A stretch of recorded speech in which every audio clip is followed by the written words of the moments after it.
यदागतीने खूप काही शिकवलं मला, दिलं खूप काही आणि शिकवलं खूप काही, मनस्ताप पण खूप दिला, पण it's a part of job किंवा पार्ट ऑफ करिअर समजून मी ते स्वीकारलं सगळं.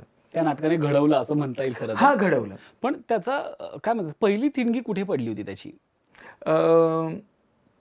10वा प्रयोग होता आमचा यदा कदाचितचा आणि मला कोण झाले की काहीतरी माणसं बाहेर आले ते काहीतरी वाद घालतायत ते. तर मी बाहेर गेलो तर नाही तुम्ही हे केलं काय, त्यात तुम्ही श्रीकृष्ण आणला आहे वगैरे. मी त्यांना सांगण्याचा प्रयत्न केला, श्रीकृष्ण मी नाही आणला, तो आपल्या परंपरागत आलेला आहे. नमन नाट्यात येतो, लोकनाट्यात येतो, तमाशात येतो आणि मी लहानपणापासून ते बघितलेलं आहे. त्याच श्रीकृष्णावर कमेंट्स करतात, मायबाप प्रेक्षक एन्जॉय करतात, दुसऱ्या दिवशी त्या श्रीकृष्णाची पूजा करतात. आणि ते कित्येक हजारो वर्षाची परंपरा आहे आणि तरी लोक श्रीकृष्णाला देवच म्हणतात. कोणीही ते हे करून घेत नाही, दुखावून घेत नाही. तुम्ही असं का करता? पण ते ऐकायलाच कबूल नाहीत. आणि आम्ही काही ते सांगण्याच्या प्रयत्नात असताना ते स्टेजवर आले, त्यांनी काय म्हणतात ते मोडतोड केली, स्टेज धुडगूस घातला आणि मी भांबवून गेलो. आपल्या ध्यानीमनी पण नाही या गोष्टी काही आपल्या.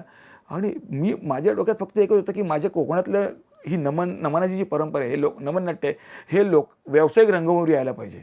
हे काहीतरी करणार, हे काहीतरी घडवणार. कारण एकांकीला प्रतिसाद मी बघितला होता.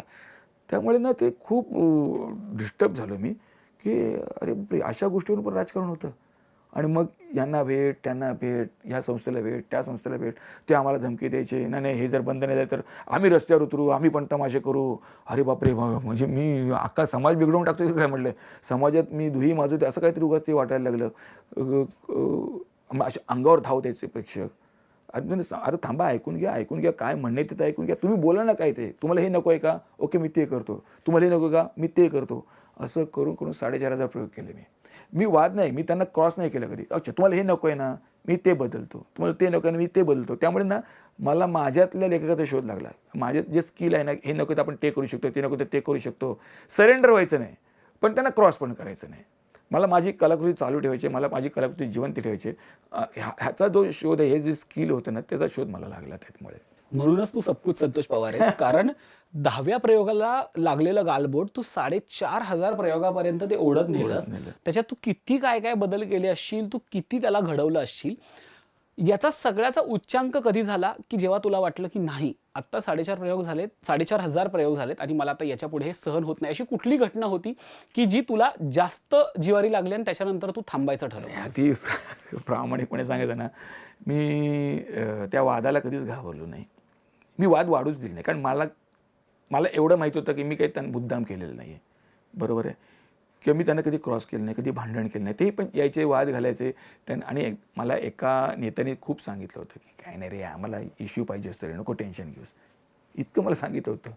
मी असं बघितलं त्यांच्याकडे, तुम्हाला इश्यू पाहिजे पण अरे आमचा जीव होतो ना, म्हणजे म्हणतो ना की उंदीर जातो जीवनाशी मांजराचा खेळ होतो, ती म्हण मला आठवली तिकडे. कधी अशी दंगल सदृश परिस्थिती निर्माण झाली? खूप वेळा झाली ना, खूप वेळा झाली. म्हणजे थिएटरवर पेट्टे बोळे फेकले होते. त्याच्यानंतर गाडी गावातून निघाली, कारण प्रेक्षक काय करायचे, आम्हाला नाटक व्हायचं, प्रेक्षक त्यांना हुसकावून लावायचं. मग गाडी गावातून निघाली की त्या गाडीवर दगडफेक केली जायची. आज मला असं वाटतं त्यातल्या कित्येकांना वाटत असेल आपण काय केलं म्हणून. आपण काय केलं, एका चांगल्या नाटकाचा जवळजवळ मुडदा पाडला. बरं, ही आपल्या कोकणातली संस्कृती आहे, कोकणातली लोककला आहे आणि कोकणातलीच काही लोक त्याच्यावर मुळावर उठले होते, त्यामुळे अजून त्रास व्हायचा. बरं, माझं म्हणणं तुम्ही बघा तर खरं, आम्ही त्या विचारांचे आहोत का? तुम्हाला जसं वाटतंय तसं. अरे आम्ही देव मानणारे आहोत, आम्ही देवधर्म मानणारे आहोत. रंगभूमीची पूजा केल्याशिवाय, देवाची पूजा केल्याशिवाय आम्ही रंगभूमी पाऊल टाकत नाही आहे. बरं, माझ्या मनाचं काही केलं आहे का? काही चुकीचं बोललो आहे का? वाद घाले ना आपण, पण ते होत नव्हतं. आणि मग सगळं ते खूप त्रास व्हायला लागला. मग मी दुसऱ्या नाटकांकडे वळलो आणि ती नाटकं मग अशी परिस्थिती होती की संतोष पवार म्हटलं की हाऊसफुलचा बोर्ड लागायचा.